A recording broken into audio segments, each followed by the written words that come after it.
দেওয়ার পরে সমস্ত মানুষ চিন্তিত হয়ে গেল যে মূর্তি ভাঙলোকে খোঁজ দিয়ে দেখা গেল যে এইটা সম্ভবত আজরের ছেলে ইব্রাহিমের দ্বারাই সম্ভব। ইব্রাহিম আলাইহিস সালামের আপনার নাম ছিল আজর।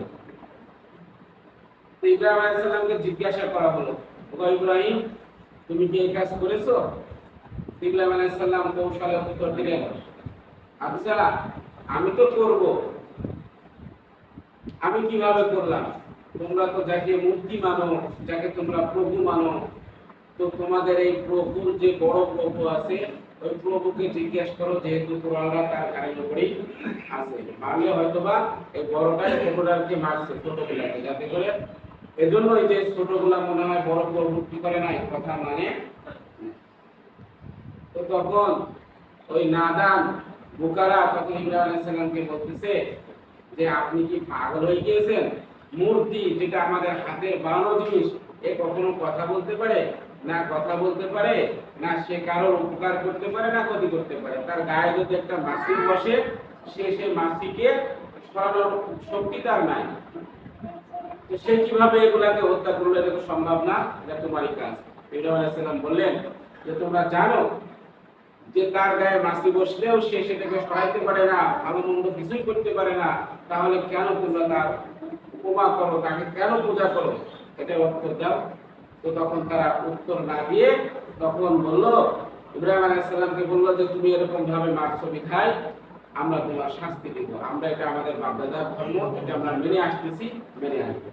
সবসময় একটা কথা খেয়াল রাখবেন, যারা ইহুদি, খ্রিস্টান, মুশরিক, আল্লাহর সাথে শরীক করে, বিধর্মী, এদের কাজই হলো কথায় কথায় আপনাকে একটা উত্তর দিবে যে আমরা আগে থেকে কি করতেছি, করে আসতে, আমার বাপ-দাদাকে দেখেছি এভাবে করতে, বিধায় আমরাও করতে। এটা হলো সবচাইতে ইসলামের ভিতরে যারা কুফফার ছিল, মক্কা মদিনার কুফফার যারা ছিল, ইহুদি খ্রিস্টান যারা ছিল, তাদের বড় দলিল হলো এটা, যে তারা বলে যে আমরা বাপ-দাদাকে দেখছি তাই বলছি। এর ছাড়া আর কোনো দলিল তাদের কাছে নাই। এজন্য মুহতারাম হাজিরিন, তারপরে ইব্রাহিম আলাইহিস সালামকে ছুরিতে চড়ানো হলো। নমরুদ ছুরিতে চড়ায় আগুনের ভিতরে নিক্ষেপ করলেন। করলো কিনা বলেন? করেছিলেন। আল্লাহ তাআলা গায়েবী সাহায্য করেছিলেন, আগুনকে ফুলের বাগান বানায় দিয়েছিলেন। এটাও ছিল ইব্রাহিম আলাইহিস সালামের জন্য একটা বড় পরীক্ষা। তো ঠিক তদরূপ হযরত ইব্রাহিম আলাইহিস সালাম যখন লাস্ট বয়সে এসে সন্তান লাভ করলেন ইসমাঈল আলাইহিস সালামকে, আল্লাহ রাব্বুল আলামিন হুকুম করলেন, ইব্রাহিম তুমি তোমার প্রিয় বস্তু যেটা সেটাকে কুরবানি করো। তো প্রিয় বস্তু কি কুরবানি করতে হবে? ইব্রাহিম আলাইহিস সালাম 100 উট কুরবানি করলেন। তাই না? স্বপ্নে দেখায় যে না তুমি তোমার প্রিয় বস্তু কুরবানি করো। 100 উট মুখের কথা না। মনে করেন একটা ট্রাকের দাম কত এখন বাংলাদেশে? প্রায় 50-60 লাখ টাকা, তার বেশিতে কম না। তো মনে করেন তৎকালীন যুগে একটা উট, এই উটের ক্ষমতা এমন ছিল যে ট্রাক যেরকম মাল বহন করে, উটও এরকম ভাবে মাল বহন করে। যারা সৌদিতে থাকছেন বা সৌদিতে গিয়েছেন তারা জানবেন। এই উটের মূল্য ছিল অনেক। তো 100টা ট্রাক, মনে করেন একটা উদাহরণস্বরূপ বলতেছি, 100টা উট আর 100টা ট্রাকের হিসাব করে দেখেন কত টাকার ব্যবধান, কত সম্পত্তি। জবাই করতে হয় না, দ্বিতীয় দিন ফের জবাই করছে, একই স্বপ্ন, না ইব্রাহিম তুমি তোমার প্রিয় বস্তু কুরবানি করো। তখন ইব্রাহিম আলাইহিস সালামের বুঝতে আর বাকি রইল না যে আল্লাহ রাব্বুল আলামিন আমার প্রিয় বস্তু বলতে আমার সন্তান হযরত ইসমাঈলকে কুরবানি করার হুকুম দিতেছেন। ইব্রাহিম আলাইহিস সালাম ইসমাঈলকে জিজ্ঞাসা করে যে দেখি আমার তো প্রস্তুত, আল্লাহর পরীক্ষাতে আমি তো প্রস্তুত, কিন্তু আমার সন্তান প্রস্তুত আছে কিনা আমি একটু দেখি। তো সন্তানকে জিজ্ঞাসা করতেছে, যেটা আল্লাহ তাআলার কাছে এত সুন্দর লেগেছে। আল্লাহ তাআলা পবিত্র কোরআনে এই কথা বলে দিয়েছে। আল্লাহ তাআলা বলতেছেন, وقال إني ذاهب إلى ربي سيهدين ربي هب لي من الصالحين। ইব্রাহিম আলাইহিস সালাম আল্লাহকে বললেন, ওগো আল্লাহ তুমি আমাকে একটা সন্তান দাও, আমি তো মৃত হয়ে গেছি, একটা সন্তান তুমি দাও না। রব্বি হাবলি মিনাস সালিহিন ফাবাশশারনাহু বিগুলামিন হালিম। আল্লাহ তাআলা বলেন ফাবাশশারনা, সূরা সাফফাতের ভিতরে আছে, আপনারা দেখে নেবেন। ফাবাশশারনা, আমি আল্লাহ রাব্বুল আলামিন তাকে সুসংবাদ দিলাম বিগুলামিন হালিম, হিকমতওয়ালা সন্তান দিয়ে। ফালাম্মা বালাগা মাহু সায়া ক্বালা ইয়া বুনাইয়া ইন্নী আরা ফিল মানাম। ফালাম্মা বালাগা, যখন সে পৌঁছালো ফালাম্মা বালাগা মাহু ছায়া, সে যখন একটু হাঁটাহাঁটি করতে পারে বা একটু ওজন বুঝমান হলো, হালকা একটু বয়স হয়েছে, কিতাবের ভিতরে তাফসীরের ভিতরে আসতেছে 8 থেকে 9 বছর, কোন কোন রাওয়ায়াত আছে 6 বছর, বিভিন্ন রাওয়ায়াত আছে। তো যখন বুঝমান হয়েছে হালকা একটু, এই সময় ইব্রাহিম আলাইহিস সালাম বলতেছেন, ও ইব্রাহিম, ইব্রাহিম আলাইহিস সালাম বলতেছেন, ইসমাঈল ইন্নী আরা ফিল মানাম, আমি স্বপ্নে দেখেছি।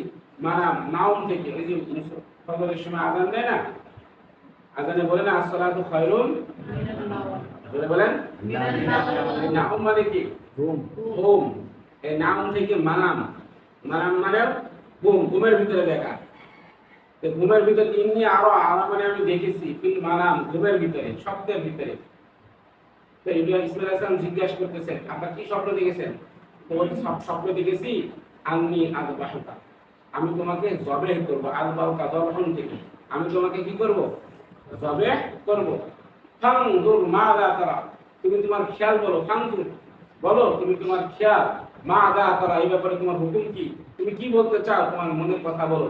ছোট বাচ্চা ইসমাঈলকে ভাবে জিজ্ঞাসা করতেছে। বাচ্চা কেমন দেখেন? বলা ইয়া আবাতি ফাল, এবার ইসমাঈল বলে ইয়া আবা, আবুন থেকে। আবুন মানে আব্বা, আমরা অনেকেই বলি না বাবাকে কেউ আবু বলে না, আব্বু। এই আবুন আরবিতে আবুন মানে আব্বা। ইয়া আবা, ও আমার বাবা, ইফআল করো তুমি। ইয়া আবা ইফআল মা তুমার, তুমার আমরের সিগা, তোমাকে যে হুকুম করা হয়েছে, তোমাকে যে আদেশ স্বপ্নের ভিতরে দেওয়া হয়েছে, সেই অনুযায়ী তুমি করো। সাতাজিদুনি, অতি শীঘ্রই তুমি আমাকে পাবা, ইনশাআল্লাহ, আল্লাহ যদি চান। মিনাস সাবিরিন, সবর থেকে সাবিরিন বহু বছর, সবর 1 বছর, সাবিরিন বহু বছর, ধৈর্যশালীদের মধ্যে থেকে। সুবহানাল্লাহ। ওগো আব্বা, তোমাকে আল্লাহ হুকুম করেছে, তুমি আমাকে জবাই করতে চাইতেছো, এই ব্যাপারে আমার রায় কি শুনে নাও। আমি ইসমাঈল প্রস্তুত, ইনশাআল্লাহ। আপনি যদি চান, আপনি যখন বলবেন তখন আমি আমার গর্দান আপনার কাছে কি করব? দিয়ে দিব। বলেন সুবহানাল্লাহ। এই ছিল ছেলে, আর এই ছিল কি? ছেলে কি কুলাঙ্গার ছিল নাকি? শয়তান, ডাকাত?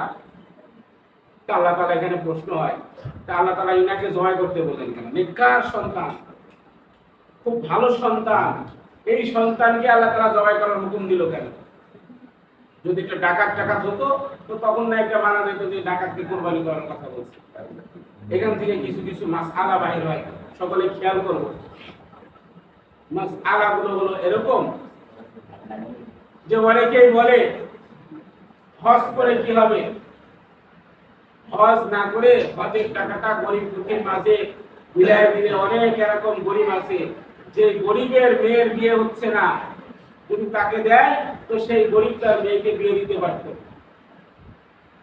তাহলে হজ করার চাইতে এটা কাজ বেশি ভালো হইতো না খারাপ হইতো? এরকম যুক্তি দেওয়ালা মানুষ সমাজে আছে না নাই? কুরবানি দিবা 20,000 25,000 টাকা ছাগল কুরবানি দিবা, গরু কুরবানি দিবা, তো নিম্নে 80-90 টাকার গরু বা 1 লাখ টাকার গরু কুরবানি দিবা। 1 লাখ টাকার গরু একদিন জবাই করে শাড়ি দিতেছো, ওই 1 লাখ টাকার কুরবানি একদিনে শাড়ি না দিয়ে ওই 1 লাখ টাকা গরিব মিসকিন নিয়ে দাও।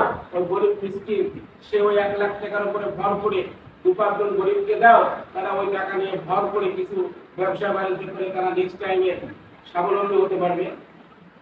কিসের কুরবানি, কিসের ইসলাম? ইসলামটা মাথার ভিতরে বুঝে আসে? এরকম শ্রেণীর মানুষ আছে না নাই? এই প্রশ্নগুলো করে না বলেন? কি করে? এই প্রশ্নের উত্তরগুলো কি জানার দরকার আছে না? অবশ্যই জানার দরকার আছে। মুহতারাম হাজিরিন, আরো বলে যে আবার কেমন ধর্ম যেখানে রক্তপাতকে জায়েজ করা হয়েছে, রক্তপাতের জন্য হুকুম করা হয়েছে। প্রাণী জবাই করলে রক্ত বেরায় না? গরু ছাগল জবাই করলে রক্ত বেরায়, এটা একটা ক্ষতি। একদিনে হাজার লক্ষ এরকম ভাবে ছাগল গরু জবাই হয়ে যাইতেছে, যার কারণে সমাজে গরুর গোশত, ছাগলের গোশতের দাম বেড়ে যাচ্ছে, নাগালের বাইরে মানুষ চলে যাচ্ছে, প্রাণীগুলা একদিনে সব নষ্ট হয়ে যাইতেছে। এগুলা যদি এভাবে হুকুম না করা হতো জবাই করা, তাহলে গোশতের দাম মানুষের নাগালে থাকতো, সকল মানুষ গোশত অল্প দামে কিনে খাইতে পারতো। এই সিস্টেমটা ভালো লাগে? কেমন লাগে? এরকম প্রশ্ন করে না? মুহতারাম হাজিরিন, এই প্রশ্নগুলোর উত্তর খুব খেয়াল দিয়ে শুনবেন, কারণ শুনবেন একরকম, বলবেন আরেক রকম, বুঝাবেন আরেক রকম, তাহলে কিন্তু সমস্যা না বলেন? সমস্যা। আল্লাহ রাব্বুল আলামিনের প্রত্যেকটা হুকুমের ভিতরে কি আছে বলেন? হিকমত আছে। হিকমত আছে। কেমন হিকমত? এখানে লজিক হলো আল্লাহ রাব্বুল আলামিন ইব্রাহিম আলাইহিস সালামের সন্তান ইসমাঈলকে কুরবানি করার কথা বলে উম্মতকে বোঝাতে চেয়েছেন যে ওগো উম্মত, আমি ইব্রাহিমকে বলেছিলাম তুমি তোমার প্রিয় বস্তুকে কুরবানি করো, আর সেই প্রিয় বস্তু ছিল বার্ধক্যকালের সন্তান, খুব আকাঙ্ক্ষিত লালায়িত সন্তান। সেই সন্তানকে আমি কুরবানি করার হুকুম দিয়েছিলাম। ওগো উম্মত, বান্দারা, তোমরাও কুরবানি করবা তোমাদের যেটা সবচেয়ে প্রিয় জিনিস। ছেলে তো কুরবানি করার হুকুম আল্লাহ তাআলা দেয়নি, দিয়েছেন নাকি? পরে তো আল্লাহ তাআলা দুম্বা জান্নাত থেকে নিয়ে এসে ওখানে কুরবানি হয়েছে। তো কুরবানি দিতে হলে প্রিয় বস্তু দিতে হবে, যেটা আল্লাহ রাব্বুল আলামিন কোরআনের ভিতরে বলতেছেন, লান তানালুল বিররা হাত্তা তুনফিকু মিম্মা তুহিব্বুন। আল্লাহ তাআলা বলেন লান তানালুল বিররা, লান এটা হচ্ছে লানে তাকিদ। কি লানে তাকিদ না? এখানে তাকিদ মানে গুরুত্ব সহকারে আল্লাহ তাআলা বলতেছেন, লান নবীকে তাকিদ করে, মানে নাবাসককে তাকিদ করে, গুরুত্ব দিয়ে তাকিদ দিয়ে বলে যে লান কখনোই না, কখনোই না, কখনোই না। এই লানের অর্থ লান তানালুল বিররা হাত্তা, কখনোই তোমরা পাবা না, পাবা না, পাবা না, পাবা না। বিররা সওয়াব, বিররা মানে কি? সওয়াব। সওয়াব কখনোই পাবা না, সওয়াব। হাত্তা, হ্যাঁ পাবা, কখন? তুনফিকুনা মিম্মা তুহিব্বুন, যতক্ষণ পর্যন্ত না তোমরা খরচ করবা, ব্যয় করবা ওই জিনিসকে, মিম্মা ওই জিনিসকে, মিম্মা তুহিব্বুন যেটাকে তোমরা হুব করো, মানে মহব্বত করো, এই জিনিস যতক্ষণ পর্যন্ত খরচ না করবা, আল্লাহর রাস্তায় ব্যয় না করবা, ততক্ষণ পর্যন্ত তোমার এই জিনিস ব্যয়ের কোনো সওয়াব তুমি আল্লাহর কাছ থেকে পাবা না। মুহতারাম হাজিরিন, তাহলে কুরবানি দিতে হবে 1010 1005 টাকার একটা 5 কেজি 6 কেজি ওজনের ছাগল দিলেই হবে নাকি? যে না হবে তো বলেন, এটা কি আমার প্রিয় বস্তু? যে না প্রিয় বস্তু হলো একটা গাড়ি ছাগল দিলে হবে নাকি?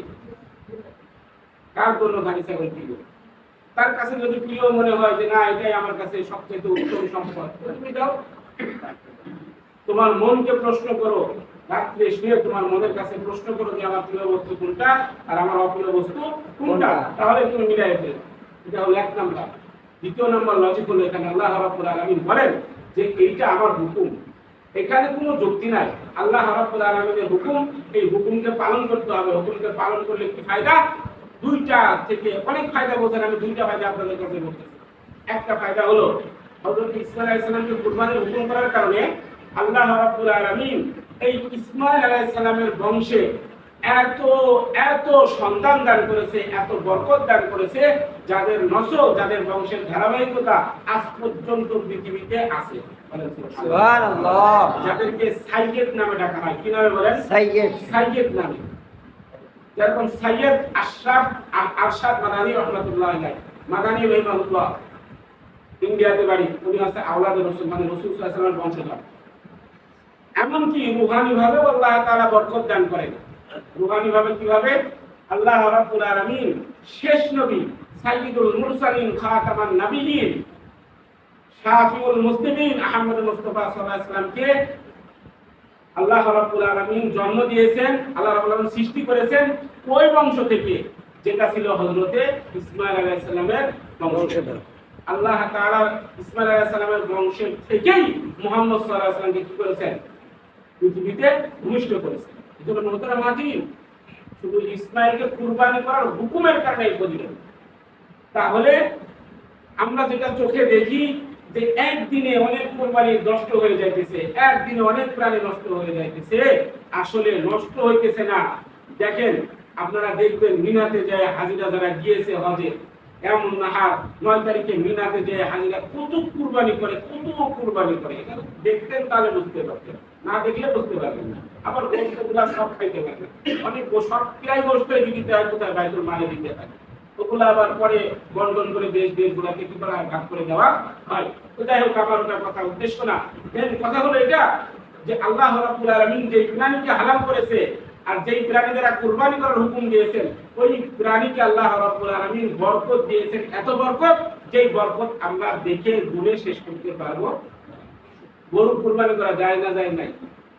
আচ্ছা, প্রত্যেকদিন গরু কুরবানি ঈদ পাবে, সবাই হয় না, হয় না? কতটি হয়? ঠিক এর মোকাবেলায় ঈদ পরিবর্তিতে কুকুর কতটা জবাই হয়? একটা হয় না। বছরে গরু কটা যায় বাচ্চা? একটা।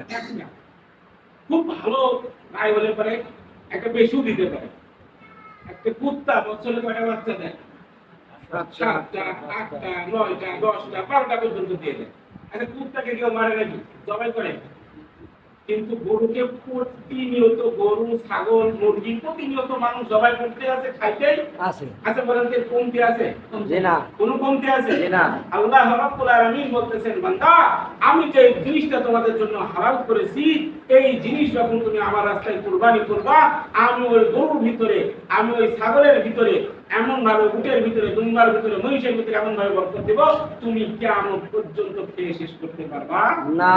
সুবহানাল্লাহ বলবেন না?